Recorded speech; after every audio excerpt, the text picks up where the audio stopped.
السلام علیکم۔ یہ کل چوہا پانی میں گھی میں گر جائے اس کے بارے میں بات چلی تھی کہ اگر وہ بہہ رہا تھا، وہ گھی جمع ہوا نہیں تھا، تو پھر کیا کرنا ہے کہ جتنا تیل ہے، گھی ہے، اس کے برابر اتنا اس میں پانی ڈالا جائے اور اس کو گرم کیا جائے۔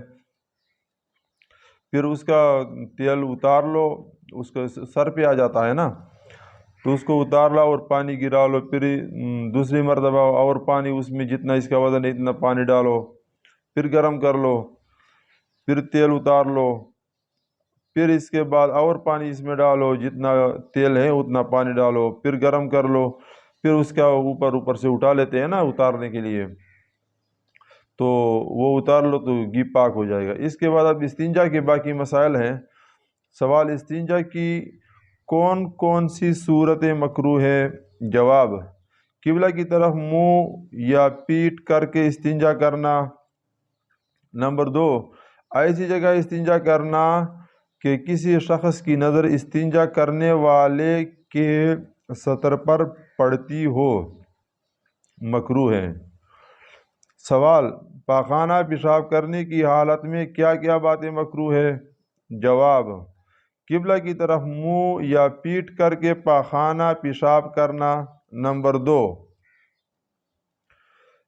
کھڑے ہو کر پیشاب کرنا۔ نمبر 3، تالاب یا نہر یا کنویں کے اندر یا ان کے کنارے پر پاخانہ پیشاب کرنا۔ نمبر 5، مسجد کی دیوار کے پاس۔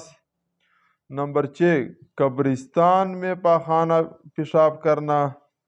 نمبر 7، چوہے کی بل یا کسی سوراخ میں پیشاب کرنا۔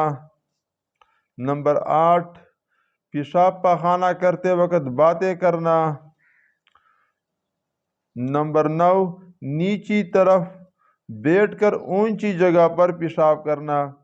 آپ جہاں بیٹھے ہو جگہ نیچی ہے اور اونچی طرف کر رہے ہو تو وہ پیشاب آپ کی طرف بہتا رہے گا، تو اس طرح ٹھیک نہیں ہے۔ نمبر 10، آدمیوں کے بیٹھنے یا راستہ چلنے کی جگہ پاخانہ پیشاب کرنا۔ نمبر 11، وضو یا غسل کرنے کی جگہ میں پیشاب پاخانہ کرنا۔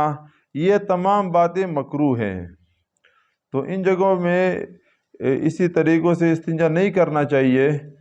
تو استنجا کے پہلے بھی مسائل گزرے ہیں، ایک اور ویڈیو ہم نے بنایا تھا، یہ استنجا کے باقی مسائل کے بارے میں ہے۔ تو اس طرح ہمارے ویڈیو کو دیکھنے کے لیے ہمارا چینل سبسکرائب کر لو۔